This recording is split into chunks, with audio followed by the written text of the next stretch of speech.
I mean, No. for a little while it was, and then they stopped supporting it, and then it started kind of going away. Well, they sort of shot themselves in the foot. One of the locals was really into it, and on their website, and given lots of good constructive criticism for rules. And then they basically banned him from the website and all that, and blocked him from coming on. Oh yeah, he was famous for whipping out the ban hammer for any tiny little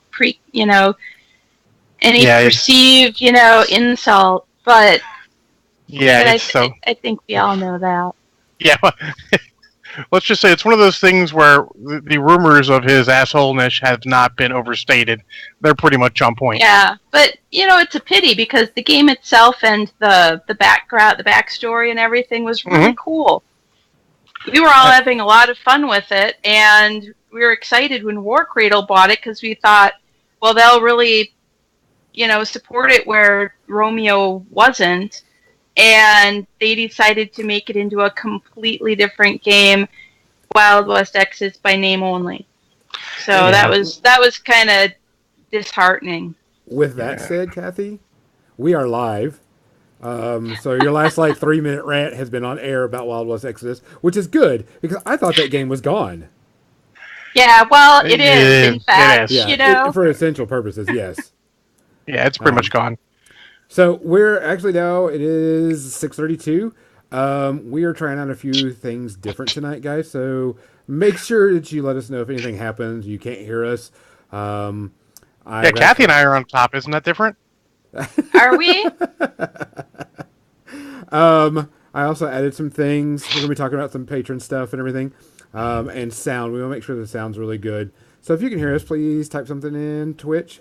If you're in Facebook, let us know. And we will see and make sure things sound good on that end. With that said, this is our new PreRamble.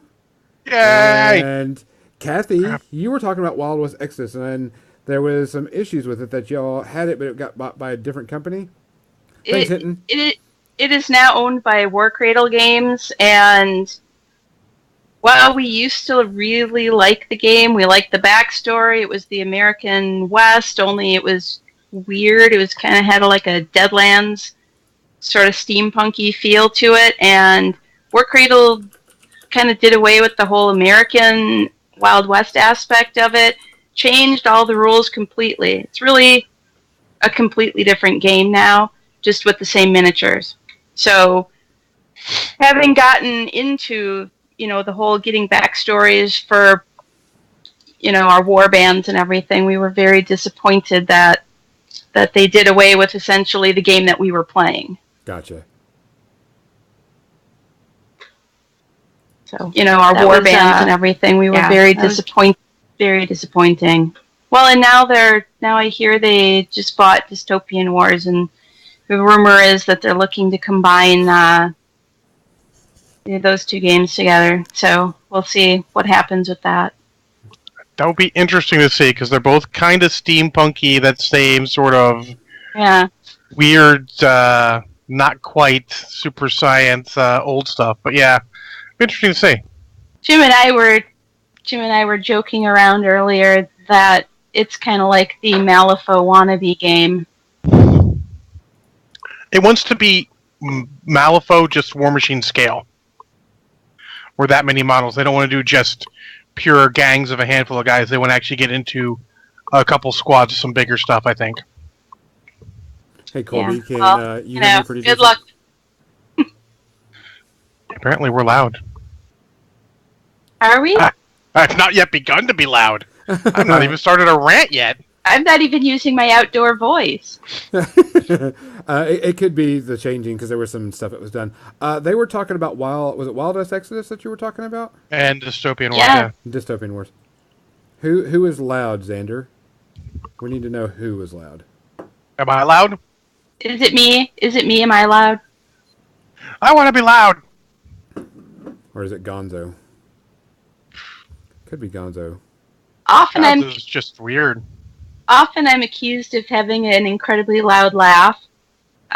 So, it is what it is. I'm not going to apologize for that. Kathy says you're loud.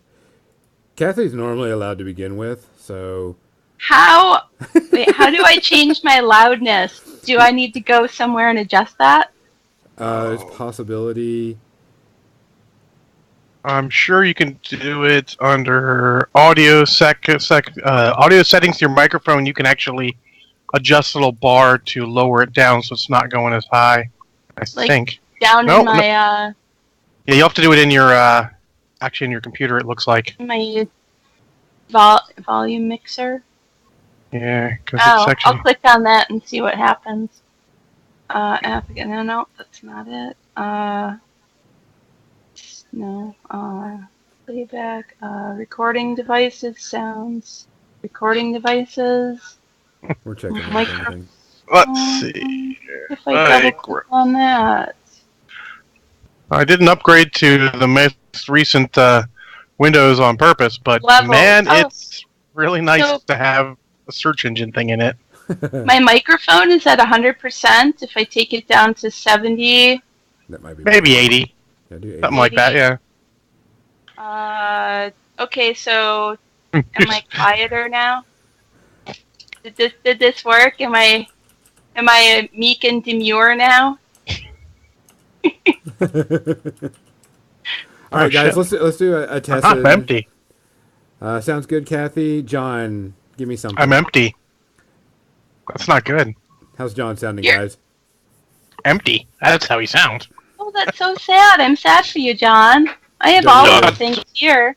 All right, that's right. I got a backup plan. Ooh, I don't even know how to boost mine because I think mine's at full. What is that? That is Loco Nut. It is coconut rum from Captain Morgan. Is it kind of like rum chata or? Oh yeah, it's a lot like that. It's 40 proof, so it's like kids' juice. You could feed this to kids; they'd be fine.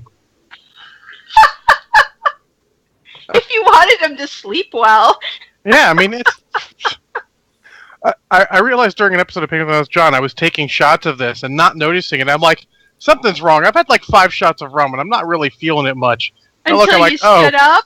Oh, 40 proof. That's nothing. Aww.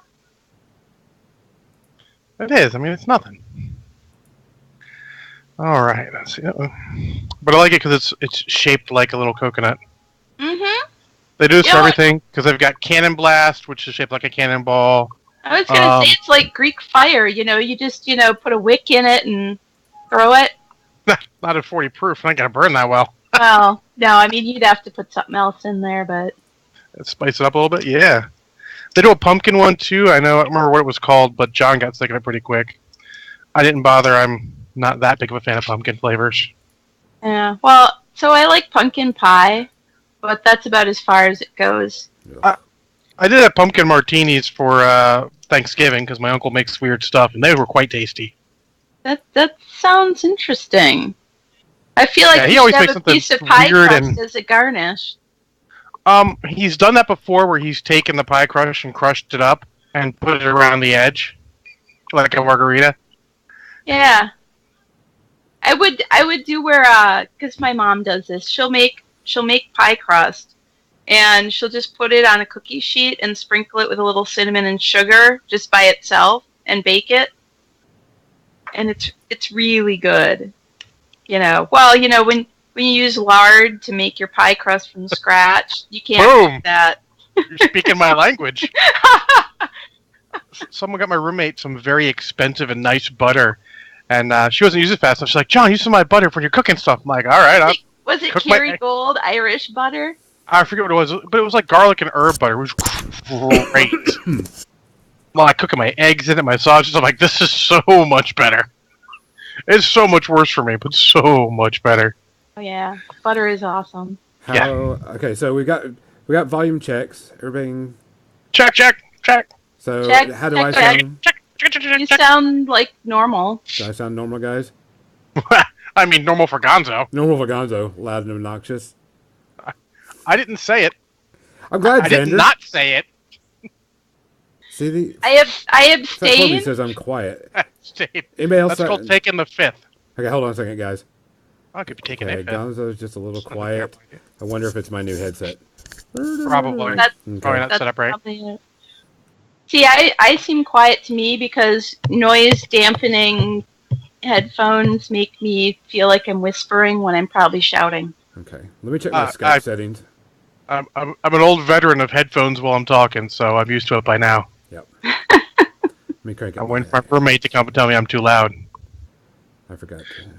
They have to come out of their. Her and a friend built a fort in the living room.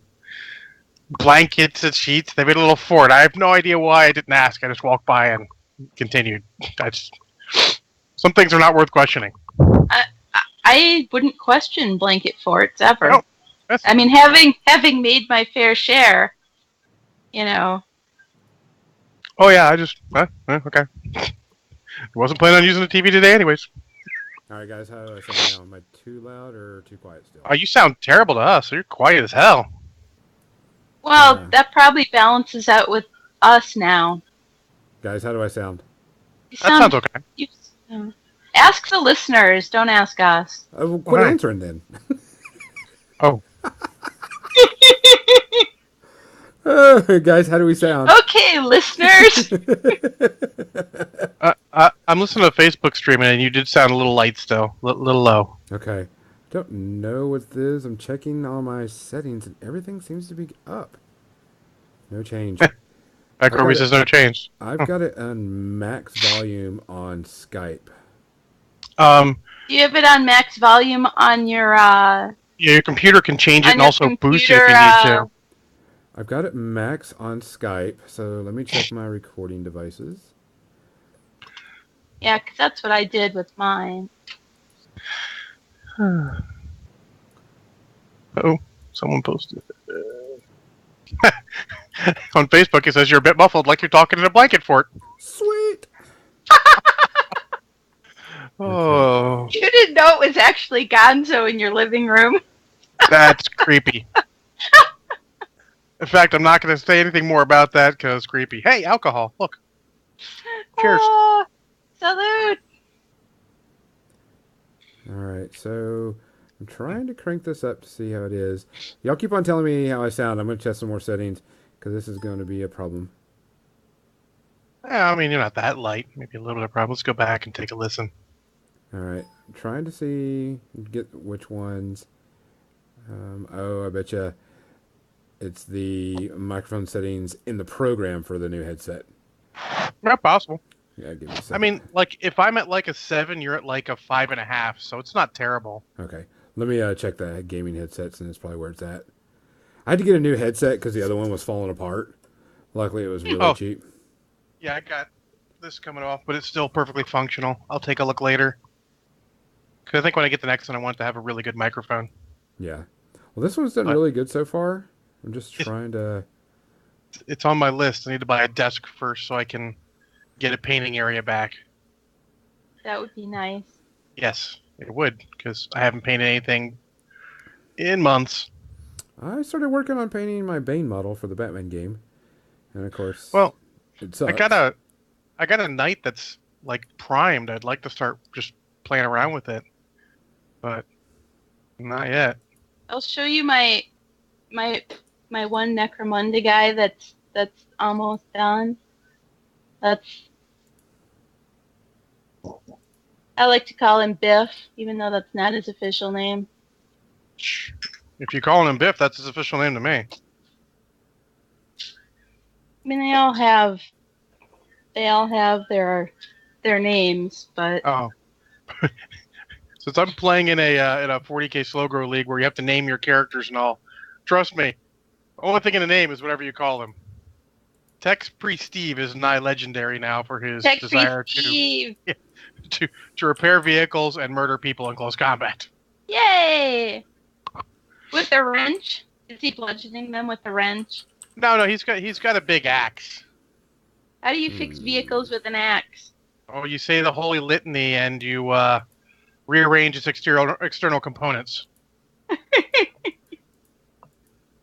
It's one of the things I used to love about 40k thing, and they talk about the tech priests and how they incant the holy litanies, which, having heard mechanics, is like, goddamn son of a bitch. Uh-huh. I could just see that in my head. Well, it's pretty oh, fun. Fuck, I dropped the wrench. Yeah. That's for picking it back up. You have to say that when you pick it back up. I've muttered that one myself a few times. All right, guys, how do I sound? Do I sound any different, better, worse? Oh crap! Facebook Go.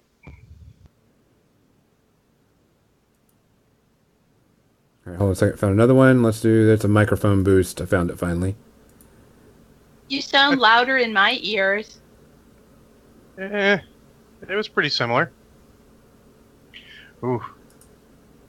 So Gonzo, Legionnaire says he drove into OKC and he only found one shop with War Machine of Hordes. Is that your normal experience there? Yes, it is. OKC doesn't have much of a way. I found the microphone boost, Fat Corby. That's probably what it was. When I changed headsets, didn't get to the new microphone boost section, so hopefully that'll help it. If it goes out, let me know. That's the kind of reason why we do the preamble. Yes, Legionnaire. OKC only has like one, and I think it's Game HQ. That's actually worth going to. They have a decent amount of people there. They sometimes host a thing going on. They used to. I'm not sure if they're going to get it this year. A qualifier for War Machine Weekend.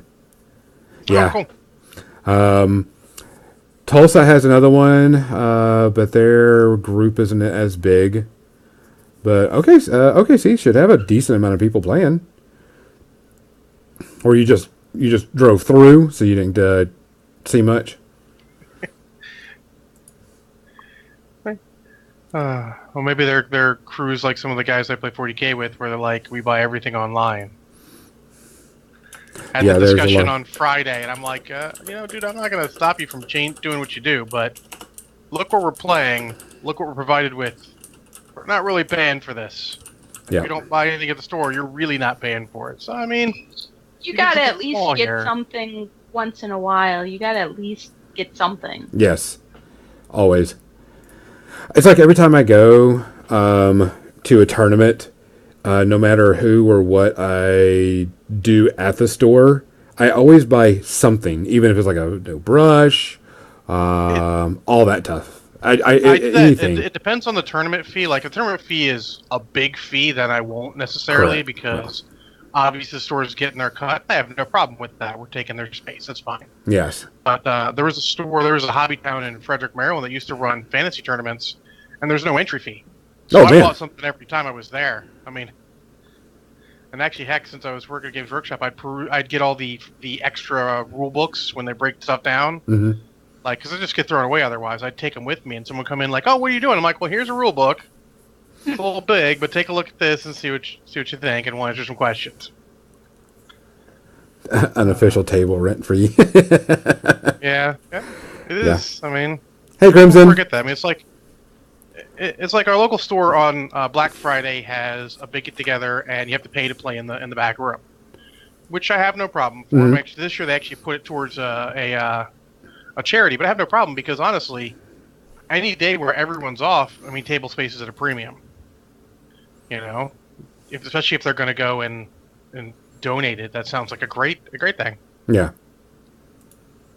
We have at least one near us where you pay $5 to play your game on the table, but it's store credit, so it's still your money to buy something at the store whenever you choose to.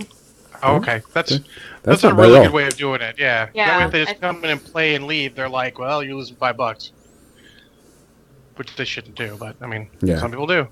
Our store doesn't charge. I look at it like, when you go to the bar and you play pool, you've got to put all those quarters into the, same deal. Yeah, I make up for a couple different people because I occasionally spend quite a bit of money. I got what did I get this weekend? I got some robots. Some more robots. I like the cool sort of retro feel to these guys, and then I got some Catapron battle servicers or cyborgs with treads and guns because they remind me of the Mandroid. Mandroid? Oh, I am certain you have not seen that movie, so... Moving right along. Oh, it is a hell of a thing. I'm trying to remember the exact name of it. I think it's called Eliminators. Oh yeah, 1986. It is the best of the best. Eliminators or Exterminators? Oh, well, they made a 2016 one with the same name? Oh, Wow. what the hell? No, our store, Do that. usually what our store does, like if it's any tournament, it's usually $5 to enter, but if you pay another $5, you get pizza. So what he'll do is he'll take all the money from everybody that put an extra $5 in and go buy pizza at this pretty good pizza place down the street. And That's so cool. you don't have to go get lunch. You can just eat there, and it also keeps the tournament rolling a little bit faster too, and stuff. But yeah, I mean, I don't care whether I get first, second, third, or nothing. I always buy something from the store, no matter Yeah, what. I mean, something small, and I mean, it's just. Yeah, I mean, just remember, discounts are good. And if you're like, I can't buy a Colossal from the store because the discount online is so big, it's understandable. But what about that $10 blister pack? Yes. The discount on that's much less, but you're still helping the store out. Yes. Or a couple pots of paint. Yeah, or anything, but I suggest trying to buy something for the game you're playing on the night or day you're there playing, so that way if their system's complicated enough, they get the correlation between we're having this game night and we're selling this product, so obviously it is working. I mean, they can look at the number of people, but if it's people and no sales, it's not really working, as far as the store is concerned. Yeah. You know, the potential's there, but if you actually put your money where your body is, so to speak, then you show them that it's working, and they should keep supporting it. Yeah, because I'm always about trying to keep the local store open, because I've been in a spot where I didn't have a local store, and man, did that suck. That sucked big time. The ability to try to get some games in, the ability to try to do anything. I was just like, and to hang out too. Although there are some stores that push themselves out, period, no matter what. They'll just buy into. We had one guy that we were playing at the game store, and he would buy stuff, and we were like, "Why aren't y'all buying this?" And we're like, "Well, it's because we don't play those games." He's like, "Well, what games do you play?" And I says, "Well, it's War Machine and Hordes, and so on and so forth." And he's like, "Okay, cool." And so he got to the point where, "Hey, I'll order whatever you want, just et cetera, et cetera." And so we would order our stuff, and then we came in one day, and there was like this huge rack of historical miniature game stuff, and we're like, and it was like Revolutionary War things, which none of us played. I mean, there was a good 10 of us, and then he got mad at us and started yelling at us for not buying that stuff. And I wouldn't say yell; he was just very upset with it. We weren't buying it. I'm like, we're not historical miniature players. But it came back. Not our thing. Oh, that would be somebody who doesn't really have a clue what those games are all about. Correct. Like. Well, I mean, it came down to the store was having a lot of problems staying open, and he had moved like twice. And we went and followed him, so on and so forth, and we were like, "Hey, he's like, if y'all want something, I need you to pre-order it." And we're like, "Okay," because he had to be very cautious. He had a son that was going to college, et cetera, et cetera. No problem. We're here to support you. And then I think we all put in like $400 worth of merchandise, and then the store disappeared. And that's when I was like, that irks me. Irks me more than anything. I mean, you just walked out with like $400 of our stuff, and that was it. I was like mad. Oh, I was mad. I was hot. I'm over it now, but man, during that time frame, I was pissed. So I'm always about supporting the local store because it gives me a place to play, a place to hang out. Try new games without having to go spend a ton of money because sometimes they buy the stuff. So I took the Games Workshop community survey. Mm-hmm. I don't know if you guys saw that. At the very end, they have the question, like, if there was one thing, anything, that we could do for you, And I was like, just put a game store somewhere within an hour of where I live. That's all I want. I live in Chicago. There's a lot of people around here. They have some way out in the northern suburbs or western suburbs or whatever, but it's like at least an hour away. Well, they're still recovering from some bad management issues, and changing models too many times in too short of a time. Yeah. Well, I'm trying to figure out where the sweet spot is. I think they're doing great with the community right now. You know, Yeah. I would commend them for, the things that they're doing right now to build up the community again. And so I really don't have anything bad to say. I just wish that they would have a Games Workshop closer than an hour away from me. But I think within the city limits, it might just be too expensive to, the overhead for having a store. So I kind of understand that, but southern suburbs, maybe. It's hard to go from having one of the battle bunkers to nothing. Yeah, it causes me to cry a little inside. Yeah. I feel you. I'm right there with you. Yeah, I have to drive. We have a local store, but they're really small, and they thrive on card games to stay open, which is most common now. So I have to go up north for about an hour, and that's where I call that my meta, because that's where I played a lot and everything. And they've got a decent stuff, but there's a ton of games that are played there. I mean, we have every GW, Kings of War, Guild Ball, War Machine Hordes, you name it. And they put on a different. We have always the Shiloh Slaughter, one of our one-day conventions, and then he's got another one that he does. It's for like Kings of War, because the store owner used to be a huge fantasy player until they switched to Age of Sigmar, and so that's what. But I mean, Brian is amazing for the players. He's a very big community guy, so he does pretty much everything. Oh, I feel you, Congo. I hate when stores close. Wow. That's also what you guys don't realize. That's also a heck of a drive for him. Yeah.